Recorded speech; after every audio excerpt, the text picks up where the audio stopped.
Hello, fellow seekers of wisdom, and welcome to The True Philosopher, where we embark on a journey into the depths of philosophy to unravel the profound ideas that have shaped human thought. Your guide through the intricate landscapes of intellectual exploration. Passionate about unraveling the mysteries of justice, morality, and the foundations of an ideal society, you're in the right place. Odyssey, don't forget to hit that subscribe button, so you never miss out on our intellectual adventures. Now, let's unravel the profound insights hidden within the pages of Plato's masterwork. To truly appreciate the significance of Plato's Republic as one of his foundational dialogues, it's essential to delve into the context and background of its creation. Written around 380 BCE, the Republic emerges from a tumultuous period in Athens, marked by political upheaval, the trial and execution of Socrates, and a deep reflection on the nature of justice and governance. In this charged atmosphere, Plato, a disciple of Socrates, sought to grapple with the ethical and political dilemmas facing his society. The backdrop of the Peloponnesian War and the decline of Athens fueled Plato's concerns about the instability of democratic governance and the quest for a just society. To comprehend the Republic fully, one must consider the socio-political climate of Athens in the 4th century BCE. The city-state was recovering from the Peloponnesian War, witnessing political instability, and grappling with the consequences of the trial and execution of Socrates, Plato's mentor. These tumultuous times fueled Plato's reflections on governance, justice, and the very nature of a just society, providing a poignant backdrop to the philosophical inquiries within the Republic. In the opening of the Republic, we encounter a rich cast of characters engaging in a dialogue at Cephalus' house. Socrates, the protagonist, and Plato's philosophical mouthpiece is the inquisitive questioner challenging conventional wisdom. Cephalus, an elderly and wealthy host, offers insights shaped by his life experiences, while Polemarchus, his son, brings a younger perspective to the discourse. This diverse trio sets the stage for a multifaceted exploration of justice and morality. As the conversation unfolds, Cephalus, the elderly host in Plato's Republic, offers a straightforward yet profound definition of justice as honesty and fulfilling one's obligations. In Book 1 of the dialogue, he expresses the idea that living justly involves being truthful and honoring one's commitments, especially in terms of debt. Places a significant emphasis on honesty, suggesting that a just life involves moral integrity and straightforwardness in one's dealings with others. This aligns with traditional virtues and societal expectations of honesty in personal and business transactions. Fulfilling obligations. The idea of fulfilling obligations speaks to a sense of duty and responsibility. Cephalus implies that justice requires individuals to honor their commitments and responsibilities, whether they be financial, social, or moral. Reflection on aging. Cephalus' definition may be influenced by his stage in life. As an elderly individual, he might be reflecting on the importance of a well-lived life, where honesty and fulfilling obligations become paramount virtues as one approaches the end of life.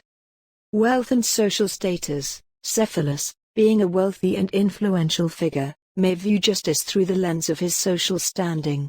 His emphasis on fulfilling financial obligations might be a reflection of the responsibilities associated with wealth and the societal expectations placed on individuals of his stature. Simplicity and pragmatism. Cephalus' perspective is notably simple and pragmatic. It reflects a practical approach to justice, focusing on concrete actions and behaviors. This simplicity aligns with the character of an elderly person who values straightforwardness in moral principles. While Cephalus' perspective provides a foundation for discussing justice, Socrates later raises critical questions about whether fulfilling obligations in all circumstances is the essence of justice. This sets the stage for a deeper exploration of justice in Book 1 and the subsequent books of the Republic, challenging simplistic definitions and pushing for a more nuanced understanding. Cephalus' view, rooted in his life experiences and social context, initiates the philosophical journey within the Republic. prompting readers to question and refine their own concepts of justice in the complexities of human existence. In Book 1 of Plato's Republic, Polemarchus, the son of Cephalus, presents his perspective on justice, asserting that it involves helping friends and harming enemies. Unlike Cephalus' emphasis on fulfilling obligations, Polemarchus introduces a more dynamic and relational aspect to justice, suggesting that one's conduct towards others, especially friends and enemies, defines justice. Friendship and loyalty. Polemarchus' definition places a high value on friendship and loyalty. In a broader societal context, this perspective implies that justice involves supporting and assisting those within one's social circle, fostering a sense of community and mutual aid. Ethical dilemmas. While helping friends aligns with common moral values, the notion of harming enemies raises ethical questions. In society, this perspective might lead to conflicts and challenges, as the definition of who constitutes a friend or enemy can be subjective and fluid.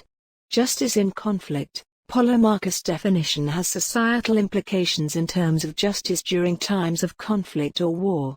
It reflects a traditional, perhaps martial, concept of justice where harming enemies is seen as a just response in certain circumstances. Social cohesion versus division. On one hand, Polemarchus' view promotes social cohesion within a defined group of friends. On the other hand, it raises concerns about the potential for division and conflict between different social groups or individuals labeled as enemies. Socratic objections and discussion. Clarification of terms. Socrates, as the philosophical interlocutor, seeks clarification. He challenges Polemarchus to define the terms friend and enemy precisely. This emphasizes the importance of clear definitions in philosophical discourse. The nature of friendship.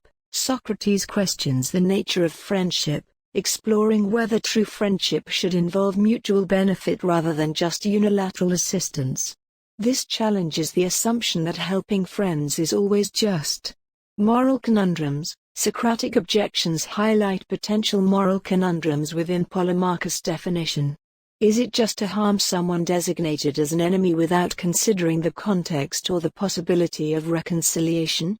Search for a universal definition. Socrates, throughout his objections, aims to uncover a more universal and objective understanding of justice. He challenges the relativism inherent in Polemarchus' view and seeks a definition that applies universally rather than being contingent on personal relationships.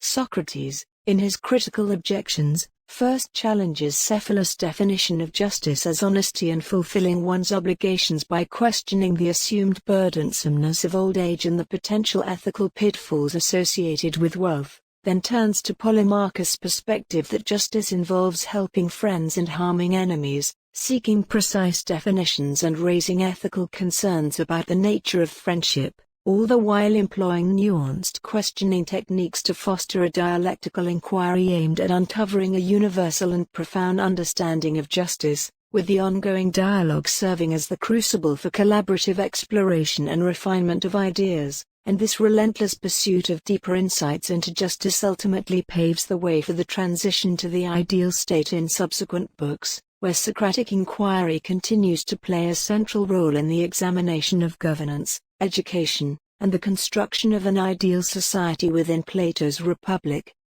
Previewing the transition from the exploration of individual justice to the broader context of justice within the ideal state in Plato's Republic, we anticipate a shift in focus towards the intricacies of governance, the philosopher-king concept, and the role of education in shaping the collective ethos, setting the stage for a more comprehensive examination of societal justice in subsequent books. As we approach the reflection and conclusion, the evolving dialectical inquiry, coupled with the nuanced objections and profound questions posed by Socrates, promises a continued intellectual journey, inviting viewers to ponder the multifaceted nature of justice and anticipate the unfolding philosophical revelations within the dialogue. In Book 1 of Plato's Republic, we witness a philosophical dialogue unfold at Cephalus' house, where Socrates engages with Cephalus and Polemarchus about their definitions of justice, Cephalus associates justice with honesty and fulfilling obligations, while Polemarchus contends that justice involves helping friends and harming enemies, prompting Socratic objections that challenge these perspectives, setting the stage for a deeper exploration of justice. The dialogues in Book 1 initiate a foundational inquiry into justice, laying the groundwork for an expansive exploration of the concept within the individual and the broader societal context. In subsequent books, the objections raised by Socrates introduce a critical lens, encouraging a re-evaluation of conventional notions and foreshadowing the complexity that will unfold in the quest for an ideal state. As we embark on this philosophical journey through the Republic, I encourage you to stay tuned for upcoming videos that will delve into subsequent books, exploring the evolution of the dialogue, the allegory of the cave, the concept of philosopher kings, and the construction of an ideal society, all of which promise to unravel deeper layers of wisdom and insights into justice. Thank you for joining us on this intellectual exploration of Plato's Republic. If you found this discussion insightful, don't forget to like this video, share it with fellow philosophy enthusiasts, and subscribe to our channel for more profound explorations into philosophical works. Your engagement in the comments section is invaluable, so share your thoughts, questions, or suggestions for future topics. Until next time, keep questioning, keep exploring, and keep seeking the wisdom that philosophy has to offer.